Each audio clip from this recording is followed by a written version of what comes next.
서울 강남구 테헤란로. 대한민국 자본주의의 심장부라 불리는 이곳에 강민준 32세너 사무실이 있었다. 그는 단순한 공인중개사가 아니었다. 업계에서는 그를 강남의 상호 혹은 미다스의 손이라 불렀다. 훤칠한 키에 잘 정돈된 포마드 헤어, 몸에 딱 떨어지는 맞춤 정장을 입은 그는 겉보기에는 성공한 젊은 사업가이자 신뢰할 수 있는 파트너처럼 보였다. 하지만 그의 본질은 먹잇감의 피냄새를 맡으면 절대 놓지 않는 포식자에 가까웠다. 사장님, 솔직히 말씀드릴게요. 지금 이 매물 대출 한도 꽉 채워서라도 잡으셔야 합니다. DSR, 총부채 원리금 상환 비율 규제 피하는 방법은 제가 다 설계해드렸잖아요. 지금 망설이시면 내일은 이 가격에 절대 못 삽니다. 이건 투자가 아니라 생존의 문제입니다. 민주는 전화기 너머의 고객에게 부드럽지만 단호한 어조로 압박을 가했다. 상대방의 재정 상태가 파탄날 위험이 있다는 것쯤은 그에게 중요하지 않았다. 중요한 것은 오늘 계약금이 입금되느냐, 그리고 자신이 챙길 수수료가 얼마냐 하는 것뿐이었다. 네, 믿고 진행하겠습니다, 팀장님. 소화기 너머로 떨리는 고객의 목소리가 들려왔다. 민준의 입가에 옅은 미소가 번졌다. 통화 종료 버튼을 누르자마자 그는 익숙하게 계산기를 두드렸다. 이번 달 실적도 압도적이었다. 민준에게 휴대전화는 신체의 일부이자 무기였다. 하루에 수백 통의 전화가 걸려오고 수천 개의 카카오톡 메시지가 오갔다. 그의 휴대전화가 울린다는 것은 곧 돈이 들어온다는 신호였다. 잠들 때조차 전화기를 손에서 놓지 않는 강박. 그것이 지금의 그를 만들었다. 오후 2시, 점심 식사도 거른 채 계약서를 검토하던 민준의 개인 휴대전화가 울렸다. 발신자 정보가 없는 낯선 번호였다. 보통 스팸 전화라 생각하고 넘기겠지만 묘한 예감이 그를 자극했다. 그는 잠시 망설이다가 통화 버튼을 눌렀다.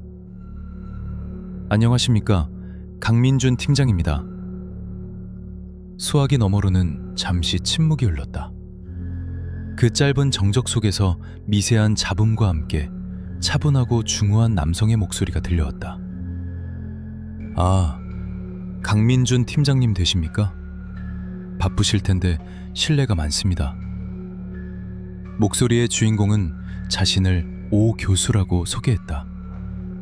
60대 초반으로 추정되는 목소리에는 연륜과 교양이 배어 있었다. 아닙니다, 선생님. 어떤 용무로 전화 주셨는지요? 예전에 제 지인이 강 팀장님을 통해 좋은 오피스텔을 분양받았다고 하더군요. 일 처리가 아주 깔끔하고 고객의 니즈를 정확히 파악하신다고 입이 마르도록 칭찬을 해서 저도 염치 불구하고 연락처를 수소문했습니다. 이런 식의 소개는 민준에게 낯설지 않았다. 아니, 오히려 가장 환영하는 패턴이었다. 지인 소개로 들어온 고객은 이미 신뢰가 형성되어 있어 계약 성사율이 높기 때문이다. 민준은 목소리 톤을 한층 더 부드럽게 낮추며 영업 모드로 전환했다. 과찬이십니다. 소개해주신 분의 성함을 여쭤봐도 될까요? 그 친구가 익명을 요구해서요. 쑥스러움이 많은 친구라. 아무튼 제가 전화를 드린 건 다름이 아니라 저도 노후에 지낼 만한 거처를 좀 찾고 있어서입니다. 아, 실거주 목적의 주택을 찾으시는군요. 원하시는 지역이나 평형대, 예산 등을 말씀해 주시면 제가 최적의 리스트를 뽑아드리겠습니다. 강남권 아파트나 고급 빌라를 생각하고 계신가요? 민주는 머릿속으로 빠르게 고액의 매물들을 스캔했다. 하지만 오 교수의 대답은 예상 밖이었다. 아니요, 번잡한 도시는 이제 지쳤습니다. 제가 평생 강단에 서다가 이제 은퇴를 하고 글이나 쓰면서 살까 하거든요. 그래서 서울 근교이면서도 아주 조용하고 인적이 드문 곳을 원합니다. 산속에 있는 단독주택이나 별장 같은 곳이면 좋겠군요. 서울 근교의 전원주택. 사실 황금성이 떨어져 부동산 업자들에게는 계륵 같은 존재였다. 하지만 오 교수가 덧붙인 한마디가 민준의 눈을 번쩍 뜨이게 했다. 가격은 상관없습니다. 마음에만 든다면 전액 현금으로 바로 지급할 생각입니다. 대출이나 복잡한 절차는 딱 질색이라서요. 전액 현금. 그 단어는 민준의 뇌리에 꽂히는 마법의 주문과도 같았다. 최근 대출 규제로 인해 거래 절벽이 이어지는 상황에서 수십억 대의 현금을 굴리는 고객은 그야말로 왕이었다. 게다가 민준의 머릿속에는 오랫동안 팔리지 않아 골머리를 앓고 있던 가평의 한 매물이 떠올랐다.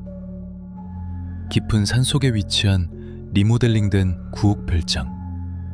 가격은 비싸게 책정되어 있었지만 너무 외진 곳이가 아무도 거들떠보지 않던 악성 재고였다. 이걸 처리한다면 양쪽에서 챙길 수수료만 해도 웬만한 직장인 연봉 수준이었다. 선생님, 마침 딱 맞는 물건이 있습니다.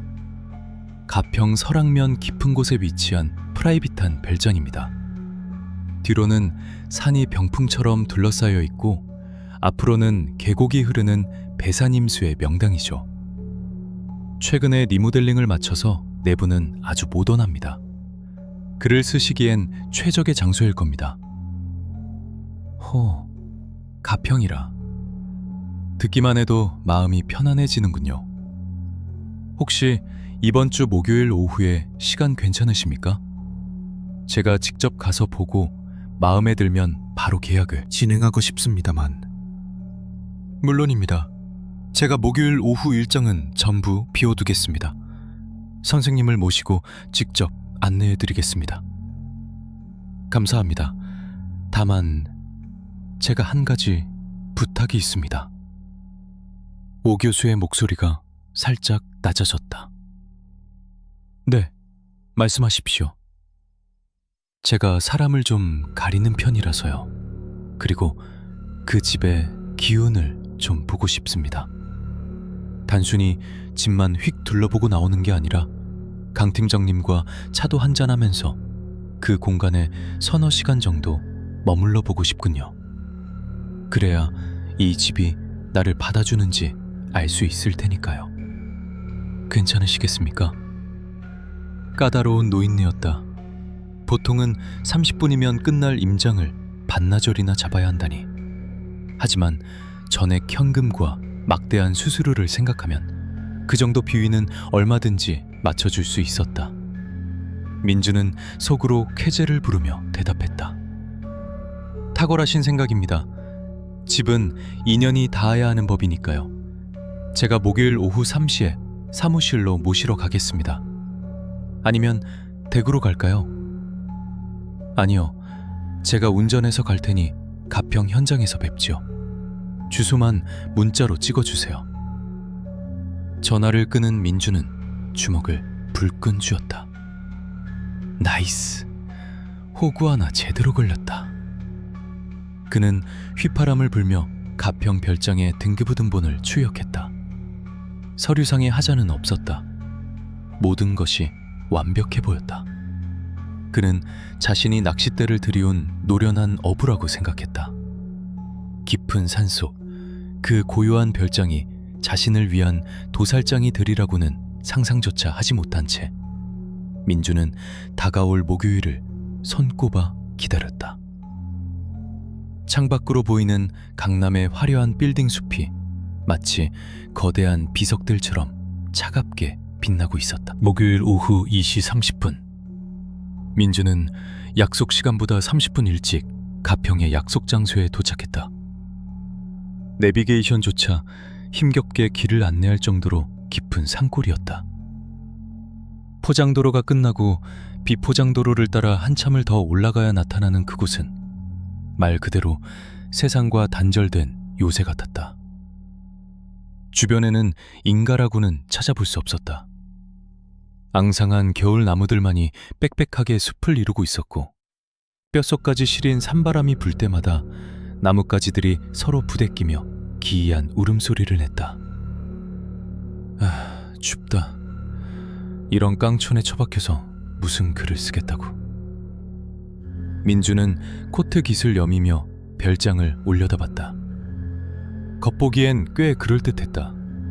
붉은 벽돌로 지어진 2층짜리 야목집이었지만 지붕이나 창틀은 현대식으로 깔끔하게 수리되어 있었다. 마당 한편에는 오래된 정자와 연못이 있었고 집 뒤쪽으로는 울창한 대나무 숲이 있어 음산하면서도 고풍스러운 분위기를 풍겼다. 그는 미리 준비해온 열쇠로 대문을 열고 내부를 점검했다. 보일러가 제대로 작동하는지, 전등은 잘 들어오는지 꼼꼼히 체크했다. 먼지 하나라도 보이면 계약에 흠이 될까 싶어 물티슈로 탁자를 훔치는 것도 잊지 않았다. 정확히 오후 3시, 자갈 밟는 소리와 함께 검은색 대형 세단 한 대가 마당으로 들어섰다. 구형 에쿠스였다. 관리가 지독하리만치 잘 되어 있어 마치 방금 출고된 차처럼 광이 번쩍였다. 차 문이 열리고 운전석에서 한 남자가 내렸다. 전화 목소리로 상상했던 이미지와 완벽하게 일치하는 모습이었다. 백발이 성성하지만 단정하게 빗어넘긴 머리, 은퇴 안경 너머로 보이는 지적인 눈매, 그리고 고급스러운 캐시미어 코트와 목도리. 그는 전형적인 은퇴한 교수님 혹은 학자의 풍모를 지니고 있었다. 민주는 재빨리 현관으로 달려나가 허리를 90도로 숙였다. 어서 오십시오, 교수님. 먼 길 오시느라 고생 많으셨습니다. 강민준입니다. 오 교수는 민준을 향해 인자한 미소를 지으며 악수를 청했다. 아, 강 팀장님이시군요. 반갑습니다. 목소리만큼이나 인물도 훤칠하시네. 젊은 분이 아주 싹싹해 보여서 좋습니다. 교수의 손은 생각보다 차가웠지만 악력은 꽤 강했다. 가죽 장갑을 벗은 그의 손바닥은 고운 학자의 손이라기보다는 무언가 거친 일을 많이 한 사람처럼 굳은 살이 박혀 있었다. 민주는 그 이질감을 애써 무시하며 밝게 웃었다. 과찬이십니다. 일단 안으로 드시죠. 날씨가 꽤 쌀쌀합니다. 보일러를 미리 틀어놔서 안은 훈훈할 겁니다. 두 사람은 별장 안으로 들어갔다. 오 교수는 현관에 들어서자마자 천천히 집 안을 둘러보았다. 거실의 높은 천장, 벽난로, 그리고 창밖으로 보이는 숲의 풍경을 하나하나 눈에 담는 듯했다. 그의 시선은 매물을 평가하는 구매자의 눈이라기보다는 마치 오래전 잃어버린 고향집에 돌아온 사람의 눈빛처럼 아련하고 깊었다. 공기가 다르군요. 서울의 탁한 공기와는 비교할 수가 없어. 아주 마음에 듭니다. 그렇죠. 이 집의 가장 큰 장점입니다. 뒤에 산이 바람을 막아주고 앞이 트여 있어서 풍수지리적으로도 최고의 명당이라고들 하더군요. 민준이 곁에서 맞장구를 치며 분위기를 띄웠다. 오 교수는 고개를 끄덕이며 거실 한가운데 놓인 소파에 앉았다. 강 팀장, 아까 전화로도 말했지만 나는 오늘 이 집을 계약할 생각이 아주 큽니다. 사실 이미 마음은 90% 정도 굳혔어요. 민준의 심장이 쿵쾅거렸다. 90%라니. 이건 거의 다 된 밥이었다. 하지만 오 교수가 말을 이었다. 나머지 10%는 이 집에서의 경험으로 채우고 싶습니다. 내가 글을 쓰는 사람이라 예민해서 그런지 몰라도 공간이 주는 기운이 나랑 맞지 않으면 아무리 좋은 집도 무용지물이더군요. 이해합니다, 교수님. 충분히 둘러보시고 편하게 쉬시다 가셔도 됩니다. 고맙습니다.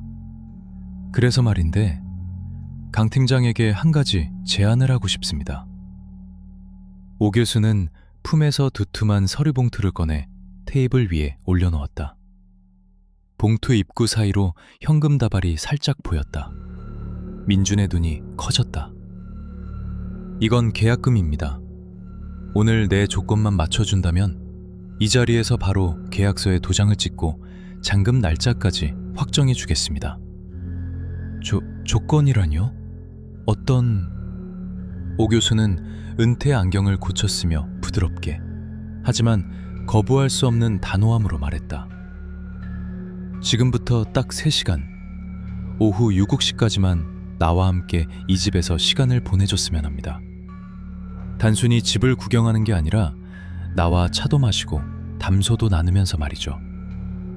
나는 젊은 사람들의 에너지를 좋아합니다. 강 팀장 같은 유능한 젊은이와 이야기를 나누면 이 집에 좋은 기운이 남을 것 같아서요. 아, 그 정도야 얼마든지. 단, 오 교수가 검지를 들어 민준의 말을 끊었다. 그 3시간 동안은 완벽하게 외부와 단절된 상태여야 합니다. 소위 말하는 디지털 디톡스라고나 할까요? 휴대전화, 스마트워치 같은 전자기기는 모두 꺼서 차에 두고 오셔야 합니다. 민주는 순간 당황했다. 휴대전화 없이 3시간이라니. 그 사이에 걸려올 수많은 전화와 놓칠 계약건들이 머릿속을 스쳐 지나갔다. 영업사원에게 연락, 부절은 곧 죽음이나 마찬가지였다. 저 교수님, 죄송하지만 제가 업무상 받아야 할 급한 연락들이 있어서. 역시 그렇군요. 현대인들은 잠시도 그 작은 기계 없이는 못 사는 병에 걸렸지요. 오 교수는 씁쓸하게 웃으며 봉투를 다시 집어넣으려 했다. 정 곤란하다면 어쩔 수 없지요. 억지로 강요할 수는 없는 노릇이니. 다만 나는 온전히 나에게 집중해 줄 수 있는 파트너를 원했을 뿐입니다. 오늘 계약은 없던 일로 하고 2년이 닿으면 다시... 눈앞에서 수천만 원의 수수료가 날아가는 순간이었다. 민준의 머릿속 계산기가 미친 듯이 돌아갔다. 고작 3시간이다.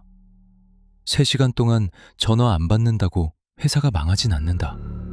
하지만 이 계약을 놓치면 이번 달 판매왕 타이틀은 물 건너간다. 게다가 이 노인네는 현금 박치기를 하겠다고 하지 않는가. 민주는 다급하게 오 교수의 손을 잡았다. 아닙니다. 교수님. 제가 생각이 짧았습니다. 교수님 말씀이 100번 맞습니다. 저도 사실 지쳐있던 참이었습니다. 디지털 디톡스라니 정말 멋진 생각입니다. 민주는 주머니에서 최신형 스마트폰 2개를 꺼내 오 교수에게 보여주었다. 보십시오. 지금 바로 끄겠습니다. 그는 망설임 없이 전원 버튼을 길게 눌렀다. 화면이 까맣게 꺼지는 것을 확인한 오 교수의 입가에 다시 그 인자한 미소가 떠올랐다. 잘 생각했습니다, 강 팀장. 오늘 이 시간이 자네 인생에서 잊지 못할 힐링의 시간이 될 거라고 내가 장담하죠. 오 교수의 안경 너머 눈빛이 순간 번뜩였지만 돈 욕심에 눈이 먼 민주는 그 찰나의 기이함을 눈치채지 못했다. 그는 그저 두툼한 돈봉투만을 바라보고 있었다. 민주는 꺼진 휴대전화 2개와 스마트워치를 자신의 차 글로브 박스 안에 던져 넣었다. 철컥 소리와 함께 차 문이 잠기자 묘한 불안감이 엄습했다. 마치 생명 유지 장치를 떼어낸 환자가 된 기분이었다. 고작 3시간이야. 3시간만 참으면 몇 천이 떨어지는 거라고. 그는 스스로를 다독이며 다시 별장 현관으로 향했다. 오 교수는 현관에 서서 그 모습을 지켜보고 있었다. 잘 두고 오셨습니까? 네, 교수님 말씀대로 차에 잘 모셔두고 왔습니다. 이제 저는 자유의 몸입니다. 민준이 너스레를 떨자 오 교수가 만족스러운 듯 고개를 끄덕였다. 좋습니다. 아주 좋아요. 이제 비로소 우리는 온전한 인간 대 인간으로서 마주할 수 있게 되었군요. 들어오시죠. 다시 들어선 별장 안은 아까보다 조금 더 서늘하게 느껴졌다. 보일러가 돌아가고 있었지만 산속의 냉기를 완전히 몰아내기엔 역부족인 듯했다. 아니면 민준의 심리적인 탓일 수도 있었다. 자, 이제 본격적으로 집을 좀 둘러볼까요? 아까는 대충 훑어보기만 했으니. 오 교수는 마치 자신이 이미 집주인이라도 된 것처럼 앞장서서 걸었다. 민주는 그의 뒤를 따르며 집안 곳곳을 설명하기 시작했다. 이쪽은 주방입니다. 상판은 이탈리아산 대리석으로 교체했고 빌트인 가전들도 전부 최신형입니다. 그리고 이쪽 계단으로 올라가면 2층 침실이 나옵니다. 2층 침실은 통유리 창으로 되어 있어 숲의 전경이 한눈에 들어왔다. 겨울산의 황량함이 그대로 쏟아져 들어오는 듯한 풍경이었다. 경치가 아주 쓸쓸하고 좋군요. 마치 모든 것이 죽어있는 것 같아서 마음에 듭니다. 오 교수의 감상평은 어딘가 기괴했다. 보통은 운치 있다거나 멋지다고 표현할 텐데 죽어있는 것 같아서 좋다니. 민주는 애써 웃으며 맞장구를 쳤다. 겨울산의 묘미지죠. 봄이 되면 꽃도 피고 아주 화려해집니다. 글쎄요, 저는 화려한 생명력보다는 이런 고요한 죽음의 이미지가 더 편안합니다. 아마도 늙어서 그렇겠죠. 오 교수는 창가에 서서 한참 동안 밖을 응시했다. 그의 뒷모습에서 뿜어져 나오는 알 수 없는 위압감에 민주는 침을 꿀꺽 삼켰다.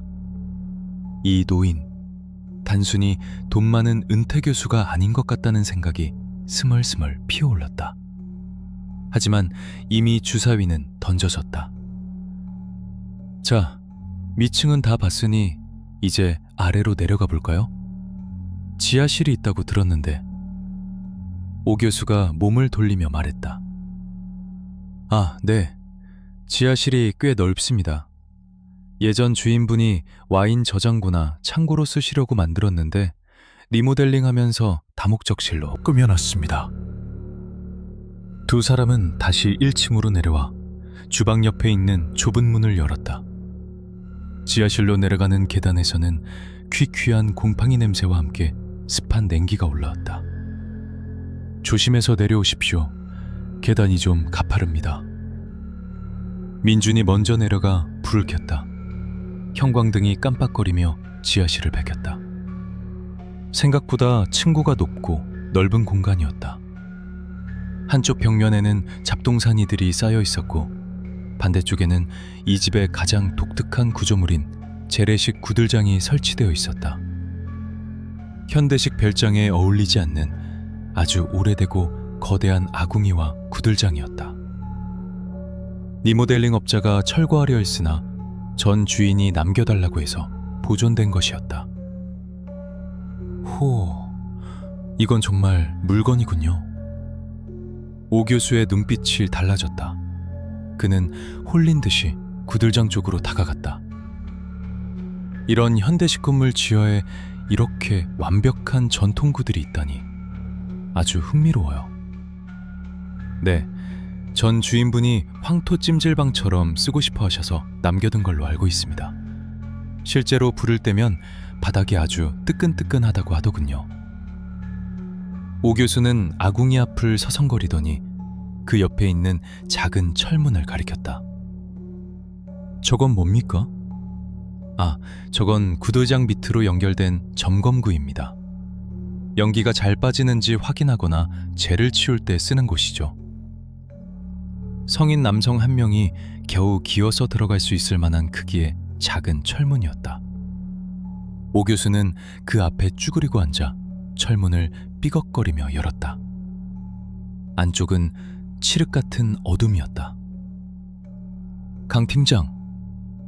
네, 교수님. 혹시 저 안에 한번 들어가 봐 줄 수 있겠나? 네? 저기를요? 민주는 자신의 귀를 의심했다. 아니, 내가 폐소공포증이 좀 있어서 말일세. 그런데 이 구들이 제대로 기능을 하는지, 안쪽 깊이가 얼마나 되는지, 막힌 곳은 없는지 너무 궁금하거든. 내가 직접 들어가 보고 싶지만 몸도 늙었고 겁도 나서 자네 같은 건장한 청년이 한번 확인해주면 정말 고맙겠는데. 말도 안 되는 요구였다. 300만 원짜리 명품 정장을 입고 저 더러운 아구미 속으로 기어들어가라니. 민준의 얼굴이 일그러지려던 찰나 오 교수가 나지막이 덧붙였다. 이 구들만 확인되면 바로 계약서 쓰겠습니다. 현금 다 준비해 왔으니까요. 민준은 속으로 욕을 삼켰다. 이 영감탱이가 진짜 사람 가지고 노나? 하지만 자존심보다는 돈이 먼저였다.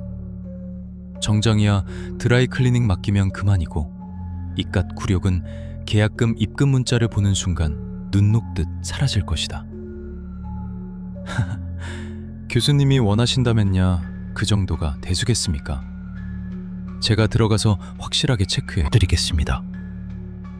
민주는 자켓을 벗어 깨끗한 곳에 잘 개어두고 넥타이를 풀었다. 그리고 와이셔츠 소매를 걷어붙였다. 먼지가 좀 묻겠지만 뭐 어쩔 수 없죠. 그는 휴대폰 불빛 대신 벽에 걸려있던 손전등을 집어들고 좁은 철문 안으로 몸을 밀어넣었다. 으차. 차갑고 딱딱한 시멘트 바닥의 감촉이 느껴졌다. 안쪽은 생각보다 길고 좁았다. 마치 관 속에 들어온 것처럼 사방이 꽉 막혀 있었고 숨이 턱턱 막혀왔다. 오래된 그을음 냄새와 흙냄새가 코를 찔렀다. 어떻습니까? 안쪽은 넓은가요? 밖에서 오 교수의 목소리가 울리듯 들려왔다. 네, 생각보다 깊네요. 막힌 곳은 없는 것 같습니다. 연통도 뚫려 있는 것 같고요. 민주는 손전등으로 안쪽을 비추며 억지로 대답했다. 기분이 몹시 나빴다.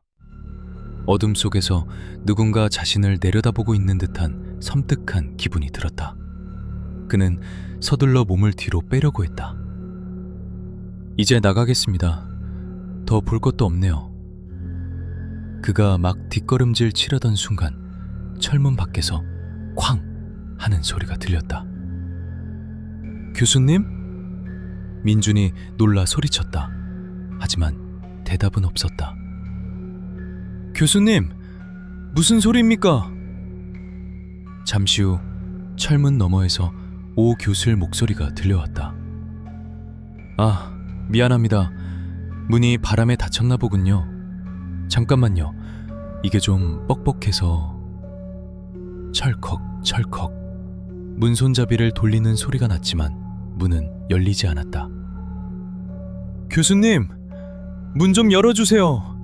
장난치지 마시고요. 민준의 목소리에 다급함이 묻어났다. 밀폐된 공간에서의 공포가 순식간에 그를 집어삼켰다. 하하, 이거 참 고장이 났나? 조금만 기다려보게. 내가 도구를 좀 찾아올 테니. 오 교수의 발소리가 멀어지는 게 들렸다. 이봐요, 교수님! 오 교수님! 민주는 좁은 통로 안에서 발버둥 쳤지만 몸을 돌릴 수도 없는 좁은 공간이라 꼼짝없이 갇힌 꼴이 되었다. 식은땀이 비오듯 흘러내렸다. 설마... 아니야. 그냥 문이 낡아서 그런 걸 거야. 저 노인네가 나한테 해코지할 이유가 없잖아. 그는 애써 침착하려 노력하며 거친 숨을 몰아쉬었다. 어둠 속에서 들리는 것은 자신의 심장 소리뿐이었다. 그 심장 소리가 마치 카운트다운처럼 점점 더 빠르게, 더 크게 귓가를 때리고 있었다. 끽! 소름 끼치는 금속 마찰음과 함께 철문이 다시 열렸다. 밝은 빛이 쏟아져 들어오자 민주는 눈을 질끈 감았다 떴다. 역광 속에 서 있는 오 교수의 실루엣이 보였다. 그는 손에 긴 쇠지렛대를 들고 있었다. 휴, 다행히 열렸군요. 이 집이 오래되다 보니 문짝이 영 말썽이네. 많이 놀랐지요? 오 교수가 쇠지렛대를 바닥에 내려놓으며 손을 내밀었다.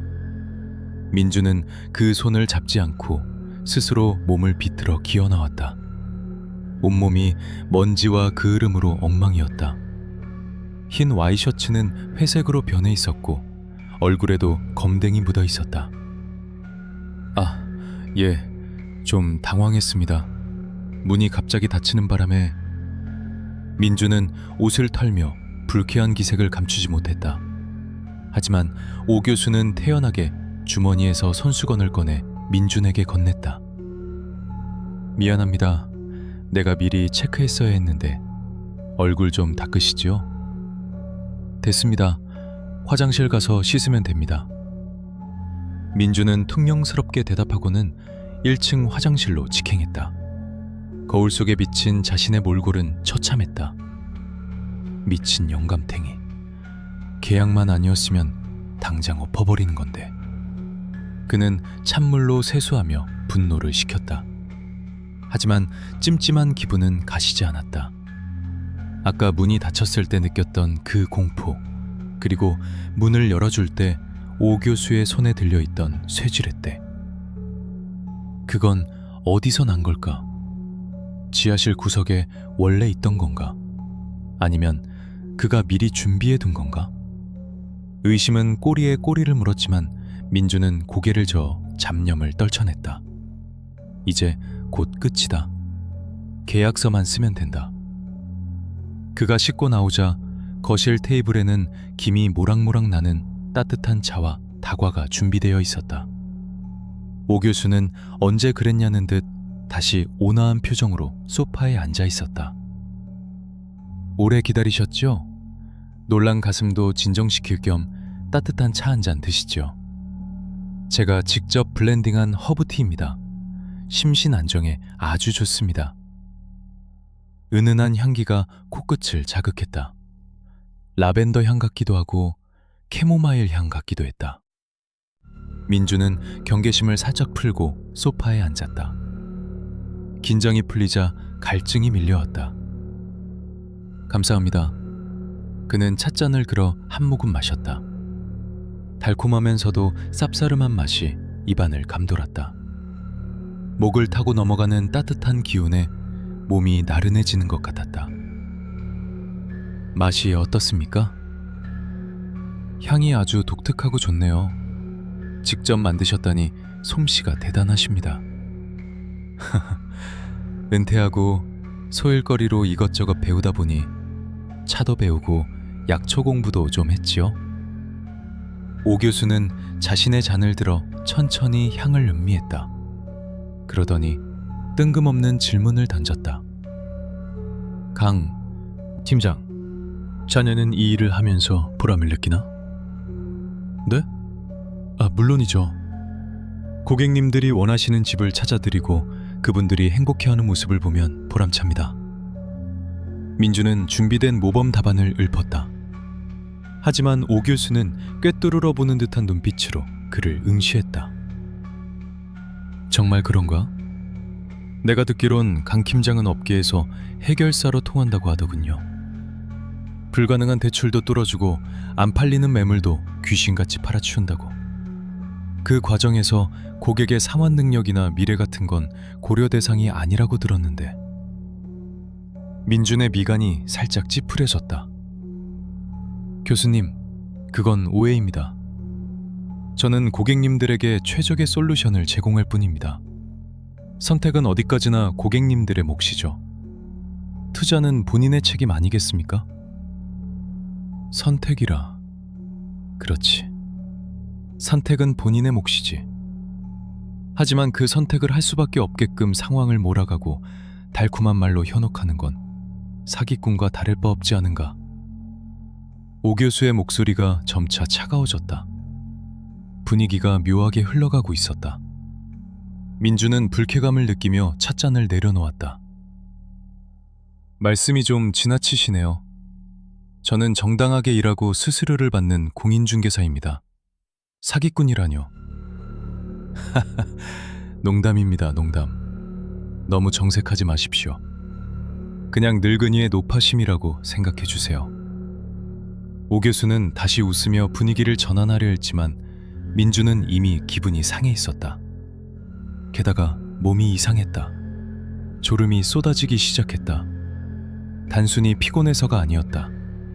마치 수면제를 먹은 것처럼 눈꺼풀이 천근만근 무거워지고 팔다리에 힘이 빠져나가는 느낌이었다. 왜 이러지? 갑자기.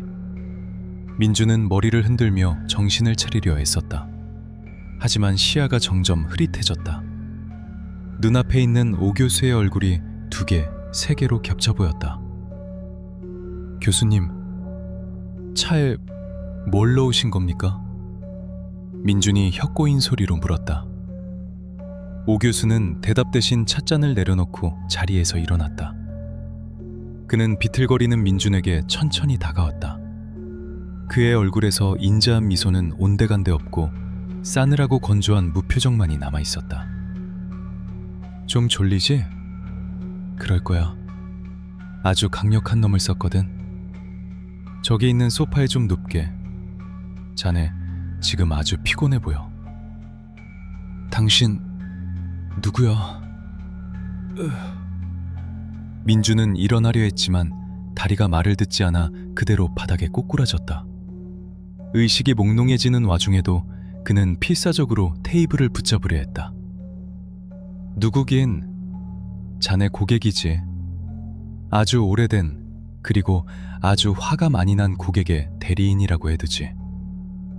오 교수는 바닥에 쓰러진 민준을 내려다보며 차갑게 속삭였다. 잘 자게, 강 팀장. 꿈속에서라도 반성할 기회가 있길 바라네. 그것이 민준이 기억하는 마지막 말이었다. 그의 시야가 암장되었다. 깊고 어두운 늪으로 빨려 들어가는 듯한 감각과 함께 의식이 완전히 끊어졌다. 아이고, 아이고. 어디선가 구슬픈 곡소리가 들려왔다. 민주는 무거운 눈꺼풀을 억지로 들어 올리려 했지만 몸이 천근만근이었다. 주변은 온통 뿌연 안개로 뒤덮여 있었다. 여기가 어딘지, 자신이 왜 여기 있는지조차 기억나지 않았다. 안개 속에서 희미한 형체들이 보였다. 사람들이었다. 그들은 흰 소복을 입고 머리를 푼 채 바닥에 엎드려 통곡하고 있었다. 우리 아들 불쌍해서 어쩌나. 아이고. 익숙한 목소리였다. 어머니였다. 그 옆에는 아버지가 멍하니 서서 눈물을 흘리고 있었다. 그들 앞에는 제사상이 차려져 있었고 그 뒤로 거대한 아궁이가 입을 벌리고 있었다. 아까 별장 지하실에서 봤던 그 구들장이었다. 하지만 크기는 훨씬 더 거대했고 시뻘건 불길이 아가리 밖으로 넘실거리고 있었다. 엄마, 아빠, 왜 울고 있어? 내가 죽은 거야? 민주는 소리를 지르려 했지만 목소리가 나오지 않았다. 마치 가위에 눌린 것처럼 꼼짝도 할 수 없었다. 그때였다. 아궁이 옆에서 누군가 불쑥 나타났다. 허리가 굽은 꼬부랑 할머니였다. 낡은 무복을 입고 한 손에는 방울을, 다른 한 손에는 부채를 들고 있었다. 10년 전에 돌아가신 친할머니였다. 생전에 꽤 용하다는 소리를 듣던 무당이었지만 민주는 미신이라며 할머니를 멀리했었다. 할머니는 무서운 표정으로 민준에게 성큼성큼 다가왔다. 이 썩을 놈아, 여기가 어디라고 누워 자빠져 있어. 할머니가 부채로 민준의 뺨을 후려갈갔다. 짝 하는 소리와 함께 날카로운 통증이 느껴졌다. 꿈인데도 너무나 생생한 고통이었다. 할머니, 일어나. 당장 일어나란 말이다. 저승사자가 코앞에 와 있는데 잠이 오냐? 썩 일어나지 못해. 할머니는 방울을 미친 듯이 흔들어대며 고래고래 소리를 질렀다. 딸랑딸랑 방울 소리가 귓가를 찢을 듯이 울려 퍼졌다. 저놈이 널 태워 죽이려고 해. 아궁이에 쳐넣으려고 한다고. 정신 똑바로 차려, 이 멍청한 놈아. 할머니의 호통 소리와 함께 아궁이 속에서 검은 연기가 뿜어져 나와 민준의 몸을 휘감았다. 숨이 막히었다. 뜨거운 열기가 피부를 태우는 것 같았다. 으아! 민준은 비명을 지르며 눈을 번쩍 떴다. 거친 숨을 몰아쉬며 주변을 둘러봤다. 꿈이었다. 하지만 꿈이라고 하기엔 너무나 생생했다. 뺨이 아직도 얼얼했다. 여전히 별장 거실이었다. 하지만 상황은 완전히 달라져 있었다. 그는 의자에 묶여 있었다. 굵은 밧줄이 그의 가슴과 팔, 다리를 단단히 결박하고 있었다. 입에는 청테이프가 붙어 있어 소리를 낼 수 없었다. 이제야 일어났나? 맞은편 소파에 오 교수가 앉아 있었다. 그는 한 손에 와인잔을, 다른 한 손에는 두꺼운 파일철을 들고 있었다. 그의 표정은 더 이상 인자한 노 교수의 것이 아니었다. 광기와 증오, 그리고 서늘한 사리가 뒤섞인 악마의 얼굴이었다. 오 교수는 천천히 일어나 민준에게 다가왔다. 그리고 거칠게 민준의 입에 붙은 청테이프를 떼어냈다. 피부가 뜯겨나가는 고통에 민준이 신음했다. 당신, 이거 뭐야? 이거 범죄야! 당장 안 풀어? 민준은 쉰 목소리로 악을 썼다. 하지만 약기운이 남아있어 발음이 뭉개졌다. 범죄? 그래, 범죄지. 하지만 자네가 저지른 짓에 비하면 이건 신성한 의식에 가깝네. 오 교수는 파일차를 민준의 얼굴 앞에 들이밀었다. 거기에는 한 청년의 사진과 함께 붉은 글씨로 사망이라는 도장이 찍힌 서류들이 꽂혀 있었다. 이 얼굴 기억나나? 민준은 눈을 가늘게 뜨고 사진을 들여다봤다. 앳된 얼굴의 청년이었다. 낯이 익은 듯하면서도 기억이 잘 나지 않았다. 하루에도 수십 명의 고객을 상대하는 그에게 스쳐 지나간 수많은 얼굴 중 하나일 뿐이었다. 누군지 모르겠는데. 모르겠다고? 하긴 자네한테는 그저 호구 중 하나였을 테니까. 최성민, 20살, 내 하나뿐인 아들이었네. 오 교수의 목소리가 분노로 떨렸다. 성민이는 착하고 순진한 아이였어. 사회 초년생으로 알바비를 모아 작은 원룸이라도 구하려던 아이였지. 그런데 자네가 꼬드겼잖아. 장래 가치가 확실하다느니, 지금 아니면 못 산다느니 하면서 그 쓰레기 같은 깡통 오피스텔을 떠넘겼잖아. 민준의 머릿속에서 희미한 기억이 떠올랐다. 3년 전 미분양으로 골치 아팠던 강서구의 오피스티스텔. 실적 압박 때문에 무리하게 영업을 뛰었고 갓 대학을 졸업한 사회 초년생들에게 갭 투자라는 명목으로 팔아치웠던 그 물건들. 그때 내가 작업 대출까지 알선해서 억지로 떠안겼지. 성민이는 그 빚을 감당하지 못해 매일 밤 울다가 결국 지난 겨울 스스로 목숨을 끊었어. 차가운 방구석에서 연탄을 피우고. 오 교수의 눈에서 눈물이 주르륵 흘러내렸다. 하지만 그 눈물은 슬픔보다는 끓어오르는 용암처럼 뜨거워 보였다. 내 아들은 그렇게 춥고 고통스럽게 죽었는데 너는 여기서 떵떵거리고 살아? 판매왕이니 뭐니 하면서? 용서할 수 없어. 절대 용서 못해. 오 교수는 테이블 위에 놓여있던 식칼을 집어들었다. 날카로운 칼날이 형광등 불빛을 받아 번뜩였다. 성민이가 느꼈던 고통 똑같이 느끼게 해주지. 아니, 더 끔찍하게. 저기 지하실 구들장 기억나지? 거기다가 널 집어넣고 아주 천천히 구워줄 거야. 살아있는 채로. 오 교수의 입꼬리가 기괴하게 비틀려 올라갔다. 민주는 공포에 질려 몸부림쳤다. 할머니의 경고가 진짜였다. 이 미친 노인네는 진심이다. 살려주세요. 제가 잘못했습니다. 돈 드릴게요. 원하는 만큼 다 드릴게요. 민주는 비굴하게 애원했다. 하지만 오 교수는 들은 척도 하지 않고 민준의 의자 뒤로 돌아가 밧줄을 풀기 시작했다. 돈? 그깟 종이 쪼가리가 무슨 소용이야. 내 아들을 살려낼 수 있어? 일어나. 지옥으로 갈 시간이다. 밧줄이 느슨해지자 오 교수는 민준의 멱살을 잡고 질질 끌고 가기 시작했다. 지하실로 향하는 그 길은 마치 도살장으로 끌려가는 소의 걸음처럼 무겁고 절망적이었다. 민준은 질질 끌려가며 필사적으로 버텼다.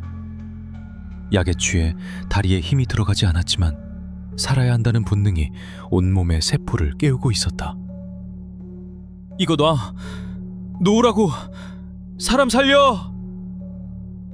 그는 목이 터져라 소리를 질렀지만 깊은 산속 별장의 방음벽은 그의 비명을 완벽하게 차단하고 있었다. 오 교수는 늙었지만 광기에 휩싸인 완력은 상상 이상으로 강했다. 민준의 저항에도 불구하고 두 사람은 어느새 지하실 입구 문 앞까지 와 있었다. 지하실 문이 열려 있었다. 그 아래 깊은 어둠 속에서 퀴퀴한 곰팡이 냄새가 훅 끼쳐왔다. 그것은 죽음의 냄새였다. 들어가란 말이야. 오 교수가 민준을 계단 쪽으로 거칠게 밀쳤다. 민준은 중심을 잃고 굴러떨어졌다. 으아! 계단 모서리에 어깨와 무릎을 찧으며 바닥까지 굴러떨어졌다. 온몸이 부서질 듯 아팠다. 하지만 고통을 느낄 새도 없이 오 교수가 식칼을 들고 계단을 성큼성큼 내려오고 있었다. 그의 그림자가 거대하게 늘어져 민준을 덮쳤다. 아까 내가 보여준 구들장 기억나지? 거기가 네 무덤이야. 아주 딱 맞는 사이즈더군. 오 교수는 지하실 구석에 쌓아둔 장작더미에서 굵은 통나무 하나를 집어들었다. 칼은 주머니에 꽂아두고 몽둥이질로 민준을 기절시킨 뒤 구들장 안으로 밀어넣을 셈인 듯했다. 민준은 뒷걸음질 치며 주변을 두리번거렸다. 무기가 될 만한 것이 필요했다. 하지만 손에 잡히는 건 굴러다니는 먼지 뭉치뿐이었다. 이대로 죽을 순 없어. 절대로. 그때 민준의 눈에 지하실 한 구석에 놓인 도자기들이 들어왔다. 전 주인이 취미로 모았던 것인지 크고 작은 항아리와 도자기들이 선반 위에 먼지를 뒤집어 쓴 채 놓여 있었다. 오 교수가 통나무를 높이 치켜들었다. 잘 가라, 강팀장. 성민이한테 가서 무릎 꿇고 빌어. 죽어라, 이 미친 영감아.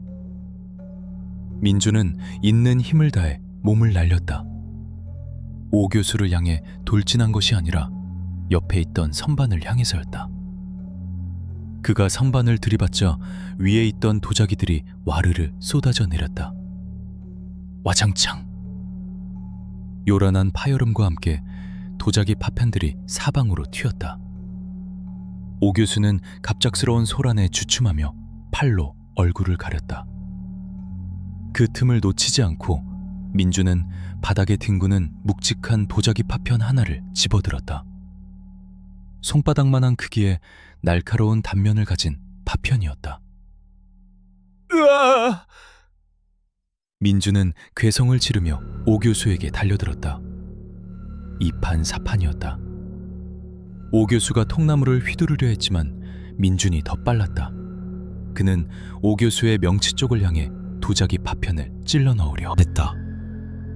하지만 약기운 때문에 조준이 빗나가 파편은 오 교수의 허벅지를 스치고 지나갔다. 오 교수가 비틀거리며 뒤로 물러섰다. 두꺼운 바지 위로 붉은 피가 배어나왔다. 치명상은 아니었지만 당황한 기색이 역력했다. 이 쥐새끼 같은 놈이. 오 교수가 다시 통나무를 휘둘렀다. 퍽! 둔탁한 소리와 함께 민준의 왼쪽 어깨에 통나무가 내리꽂혔다. 끄아! 뼈가 으스러지는 듯한 고통에 민준이 바닥을 뒹굴었다. 왼쪽 팔을 쓸 수 없게 되었다. 오 교수는 절뚝거리면서도 다시 민준을 향해 다가왔다. 독한 놈. 그래, 순순히 죽으면 재미없지. 더 발악해봐. 오 교수는 다시 통나무를 들어 올렸다. 이번에는 민준의 머리를 노리고 있었다. 민준은 바닥을 기어서 뒷걸음질 쳤다. 손에 뭔가가 잡혔다. 아까 오 교수가 지하실 문을 열어줄 때 썼던 쇠 지렛대였다. 이거다. 민준은 오른손으로 쇠 지렛대를 꽉 쥐었다. 차가운 금속의 감촉이 생명줄처럼 느껴졌다. 오 교수의 통나무가 내려오는 순간 민준은 쇠 지렛대를 위로 올려쳐 막아냈다. 깡! 금속과 나무가 부딪히는 소리가 지하실을 울렸다. 충격으로 오 교수의 손에서 통나무가 튕겨나갔다. 지금이야. 민준은 쇠 지렛대를 휘둘러 오 교수의 정강이를 가격했다. 아! 오 교수가 비명을 지르며 바닥에 쓰러졌다. 다친 허벅지와 정강이의 고통으로 그가 몸을 웅크린 사이 민준은 비틀거리며 일어났다. 더 공격해서 확실히 제압해야 했지만 그럴 힘이 남아있지 않았다. 약기용과 부상으로 시야가 흔들리고 있었다. 도망쳐야 해. 여기서 나가야 해. 민준은 지하실 계단을 향해 기어가듯 달렸다. 뒤에서 오 교수의 헐떡이는 숨소리와 저주 섞인 고함이 들려왔다. 거기 안 서. 넌 못 나가. 절대 못 나간다고. 민준은 뒤도 돌아보지 않고 1층으로 올라와 현관문을 박차고 나갔다. 차가운 밤 공기가 폐부 깊숙이 들어왔다. 살았다. 일단은 지하실을 벗어났다. 하지만 진짜 지옥은 지금부터였다. 차 열쇠와 휴대폰은 오 교수가 가져갔거나 차 안에 잠겨 있을 것이다. 이 깊은 산속에서 부상당한 몸으로 미친 살인마를 피해 도망쳐야 했다. 밖은 칠흑 같은 어둠이었다. 달빛조차 없는 그곳에서 민주는 비틀거리며 숲을 향해 달리기 시작했다. 감회사는 낮과는 전혀 다른 모습이었다. 사방이 칠흑 같은 어둠에 잠겨 있어 한 치 앞도 분간할 수 없었다. 나뭇가지들은 마치 살아있는 괴물의 손톱처럼 민준의 얼굴과 옷을 찢어발겼고 얼어붙은 땅은 미끄러워 걷기조차 힘들었다. 민준은 거친 숨을 몰아쉬며 무작정 아래쪽으로 달렸다. 왼쪽 어깨의 통증은 점점 심해졌고 약기운 때문에 세상이 빙글빙글 도는 것 같았다. 하지만 멈출 수 없었다. 귀에서 부스럭거리는 소리가 계속 따라오고 있었기 때문이다. 강민준! 강민준! 바람 소리 사이로 오 교수의 목소리가 들리는 듯했다. 환청일까? 아니면 진짜일까? 공포가 이성을 마비시켰다. 민주는 자신의 차가 주차된 곳으로 가려 했다. 하지만 방향 감각을 상실해 어디가 길인지 알 수 없었다. 게다가 오 교수가 차 키를 가지고 있을 확률이 높았기에 차로 가는 것은 오히려 독이 될 수도 있었다. 도로, 큰 도로로 나가야 해. 차가 다니는 곳으로. 그는 덤불을 헤치며 산비탈을 미끄러지듯 내려갔다. 돌부리에 걸려 몇 번이나 넘어졌지만 그때마다 다시 일어나 비틀거리며 걸었다. 그때였다. 숲속 어딘가에서 불빛이 번쩍했다. 오 교수가 손전등을 들고 쫓아오고 있었다. 불빛은 춤을 추듯 이리저리 흔들리며 점점 가까워지고 있었다. 거기 있는 거 다 알아. 이리 와. 우리 선민이가 기다린다고. 오 교수의 목소리가 쩌렁쩌렁하게 울렸다. 그는 다리를 다쳤음에도 불구하고 놀라운 속도로 거리를 좁혀오고 있었다. 광기가 육체적 한계를 뛰어넘게 한 것 같았다. 민주는 썩은 고목 뒤에 몸을 숨겼다. 심장이 입 밖으로 튀어나올 것만 같았다. 손으로 입을 틀어막고 숨소리를 죽였다. 제발, 제발 지나가라. 불빛이 민준이 숨은 나무 근처를 훑고 지나갔다. 오 교수의 발자국 소리가 바로 옆까지 다가왔다. 어디 숨었니? 술래잡기는 이제 재미없는데. 오 교수가 킬킬거리며 웃었다. 그의 손에는 쇠 지렛대 대신 큼지막한 손도끼가 들려 있었다. 언제 챙겨온 건지 모를 흉기가 섬뜩하게 빛났다. 민주는 눈을 질끈 감았다. 그때 숲속 반대편에서 부스럭거리는 소리가 들렸다.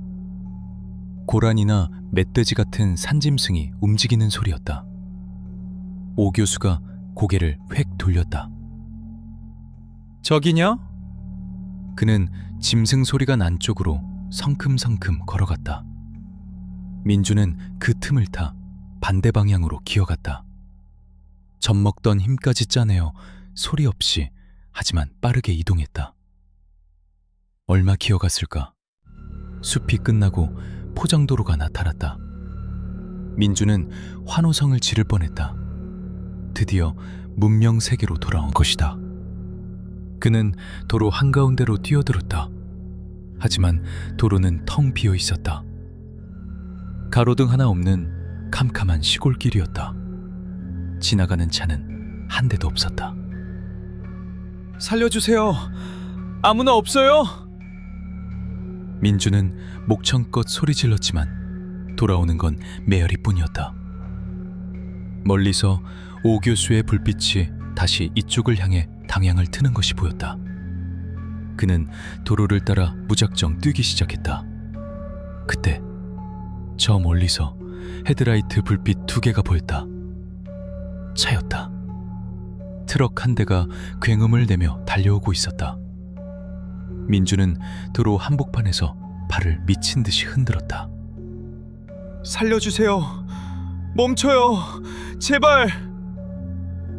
트럭 운전사는 갑자기 튀어나온 사람을 보고 급브레이크를 밟았다.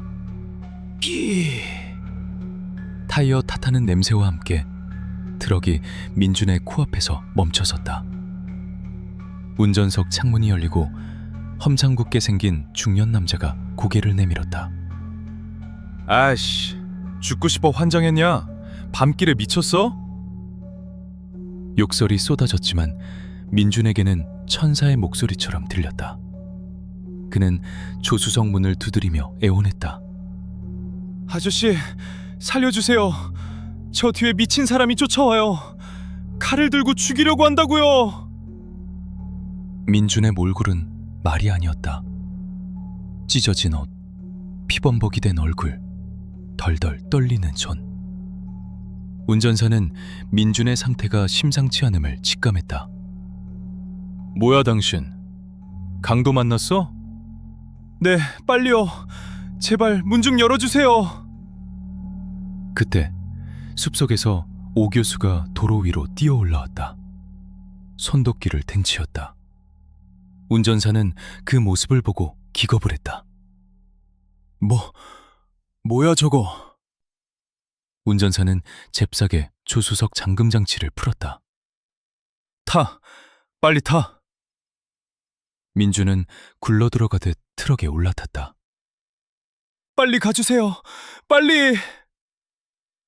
운전사는 기어를 넣고 엑셀을 밟았다. 트럭이 맹렬하게 출발했다.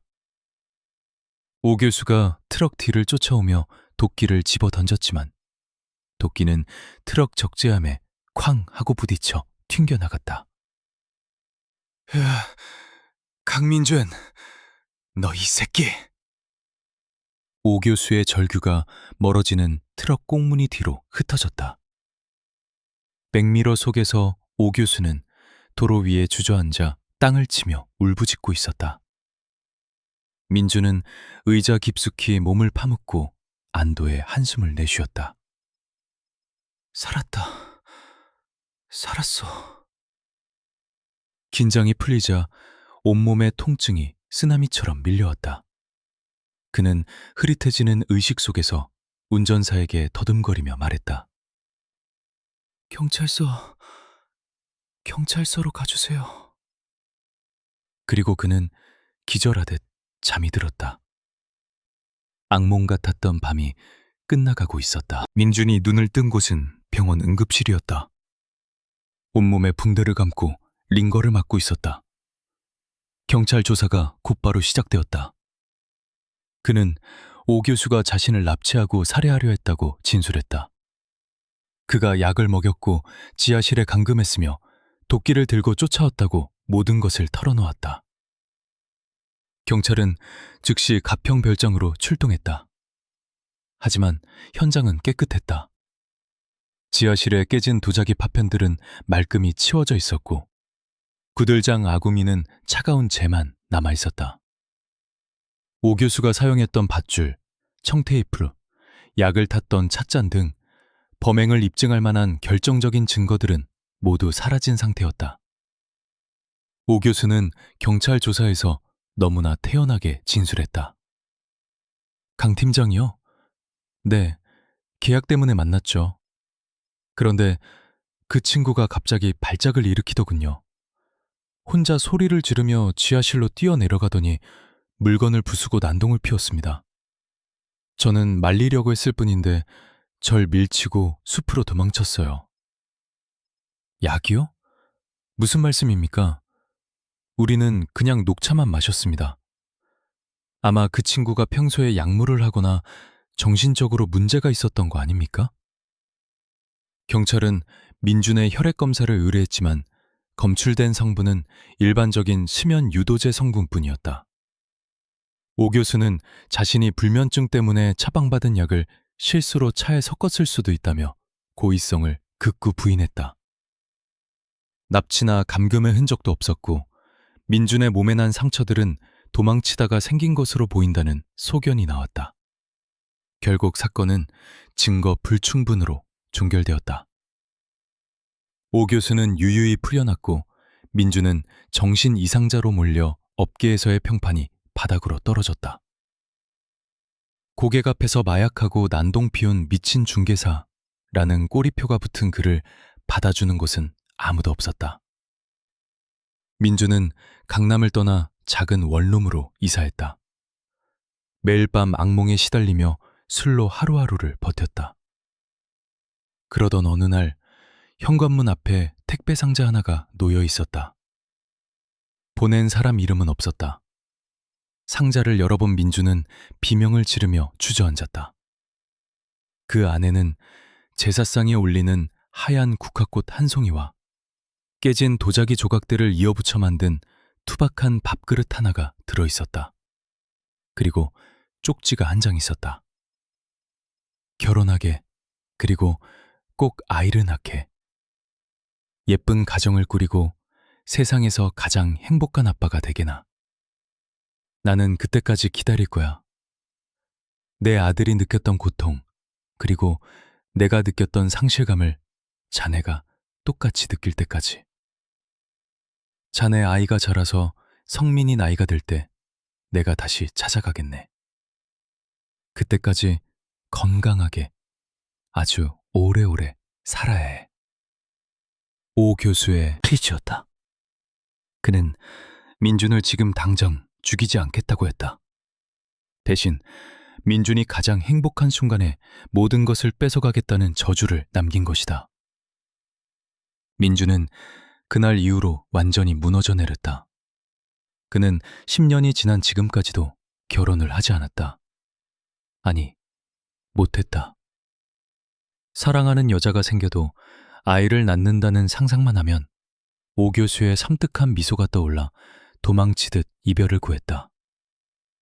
그는 여전히 혼자 산다. 밤마다 현관문을 2중 3중으로 잠그고 창문에는 방범창을 덧댔다. 길을 가다가도 60대 노인만 보면 소스라치게 놀라 숨는다. 오 교수는 어디에 있을까? 이미 죽었을 수도 있고 어딘가에서 민준을 지켜보고 있을 수도 있다. 하지만 민준에게 그것은 중요하지 않다. 이미 그의 삶은 보이지 않는 감옥, 그날의 지하실 구들장 속에 영원히 갇혀버렸기 때문이다. 그는 지금도 가끔 꿈을 꾼다. 아궁이 속에서 활활 타오르는 불길, 그리고 그 속에서 자신을 노려보는 할머니와 청년의 얼굴, 그리고 귓가에 속삭이는 오 교수의 목소리. 행복해지면 안 돼, 강민준. 절대로.